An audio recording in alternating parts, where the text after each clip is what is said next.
네, 안녕하세요. 돈이 되는 뉴스 트렌드 투자의 이강무 전문가입니다. 자, 전일 미증시가 휴장인 가운데 오늘도 조기 폐장을 예상을 하고 있습니다.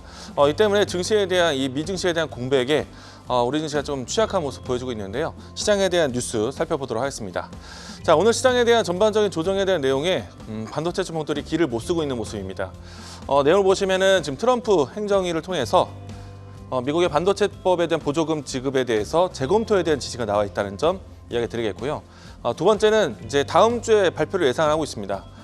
대중 반도체에 대한 추가 규제가 나올 것을 보고 있는데, 물론 이제 반사적인 이익에 대한 기대감도 있지만은 가장 피해 기업으로 했을 때 엔비디아가 거론되고 있습니다. 그러면은 엔비디아에 대한 주가 흐름에 부정적이다라면은 SK 하이닉스 또 삼성전자에 대한 걱정 요인이 될 수 있기 때문에 전반적으로 반도체 종목들에 대한 투심에 대한 저하가 이루어지고 있다라고 할 수 있겠고요. 이와 같은 시장에 대한 배경이 있다 보니까 전반적으로 시장에 대한 투심을 좀 바꾸는데 시간이 좀 필요하다라고 이야기 드리겠고요. 11월 한 달 동안에 지금 지수에 대한 이 결과만 본다라면은 5개월 연속 하락세에 대한 지수 흐름이 이어지고 있다. 월봉을 체크해 보시기 바라겠습니다. 자, 세 번째는요. 개별적 이슈가 될 것 같습니다. 대한항공에 대한 기업 결합에 대한 내용이 유럽에서 승인을 받아왔는데요. 이로 인해서 대한항공에 대한 주가 흐름의 연속성이 좀 이뤄지고 있다는 점, 추후에 LCC 기업들에 대한 훈풍도 좀 살펴볼 수 있는 내용이기 때문에 대한항공에 대한 합병에 대한 이슈 살펴보자라고 이야기 드리겠습니다. 자, 오늘 장에서 지켜보셔야 되는 AI 키워드 보도록 하겠는데요. 전반적으로 이 투심에 대한 이 색깔은 파랗습니다. 코스닥 기준으로 했을 때 하락 종목 개수가 상당히 크고요. 코스피 코스닥 양시장 합쳐서 상승에 대한 종목 개수가 좀 저조한 그런 시장이다라고 할 수 있겠고요. 오늘 장에서 주된 키워드 중에서 아무래도 앞에서 이야기 드린 것처럼 반도체에 대한 규제 이야기들이 크다 보니까 대중에 대한 관세에 대한 문제까지 더해져서 히토류 무기화에 대한 히토류 관련된 종목들에 대한 움직임들만 빨간불을 켜내고 있는 상태입니다. 전반적으로 시장에 대한 투심이 어렵다라고 이야기 드리겠습니다. 자, 이런 시점 안에서 개별적 이슈가 중요한데 대한항공에 대한 이슈 살펴보도록 하겠습니다. 우선은 이제 대한항공 합병에 대한 과정에서 예고되는 시정 조치에 대한 내용들은 이미 알려져 있는 내용인데요. 그 중에 하나가 아시아나 항공에 대한 화물 사업에 대한 부분들 매각, 이를 통해서 우리나라 이 다른 LCC 기업이 인수하는 과정까지 확인이 되었고요. 그리고 이제 추가적으로 유럽이라든지 미국에 대한 노선에 대한 부분들인데, 특히나 이제 유럽의 여객 부분에서 아시아나 대한항공에 대한 루트가 아닌 다른 루트까지 새롭게 선정을 해야 된다. 이 부분에 대해서도 이제 LCC가 시장에서 포함이 되어 있습니다.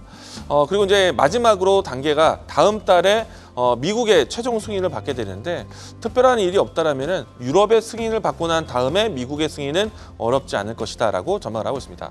이 때문에 이제 다음 달에 이 절차 이후에 최종 승인에 대한 절차를 진행할 것이다라고 얘기를 하고 있는데요.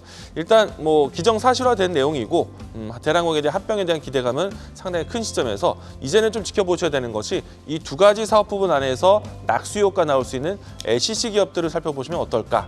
오늘 제가 준비한 종목을 먼저 보도록 하겠습니다.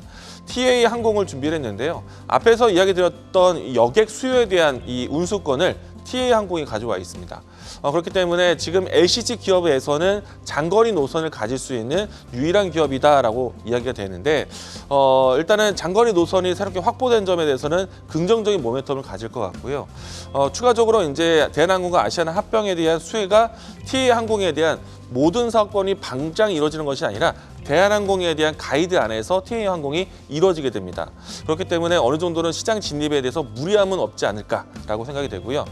물론 이제 시장에서 리스크는 있습니다. 고환율에 따른 고정비에 대한 지출 부담이 있는데, 다만 여객 수요에 대한 수요가 이 장거리 노선에 대한 수익성이 좀 높이 평가될 수 있기 때문에 이 부분에서는 좀 오히려 반사이익이 날 수 있다는 점. 다만 이제 한 가지 좀 우려되는 거는 지금은 경기 동향에 따라서 유가가 좀 낮아 있는 상태인데, 유가에 대한 변동이 나온다면은 TA항공에 좀 부정적인 내용이 나올 수 있습니다. 그런데 지금은 70달러 이하에서 진행되고 있기 때문에 저는 현재 위치에서는 매수 자리를 보자라고 얘기하겠습니다. 다만 주가에 대한 흐름들은 좀 타이트하게 대응을 할 것인데요. 일단은 현재 위치에서 저점을 지지했었던 위치를 다시 한번 좀 중요한 저점이라고 생각이 돼서 이 라인대가 이탈한다면은 짧은 손절매가 필요하다라고 얘기 드리겠고요. 이 때문에 1차적인 이 손절 라인대는 2,700원, 그리고 이 상태에서 N자형 추세가 연속적으로 길어진다면 1차적인 목표가는 3,400원 제시하도록 하겠습니다. 자, 돈이 되는 뉴스로 찾아뵙도록 하겠습니다. 지금까지 트렌드 투자였습니다. 계속해서 다양한 경제 이슈를 알고 싶다면 구독과 좋아요, 알림 설정 부탁드립니다. AI 캐스터 권미정이었습니다.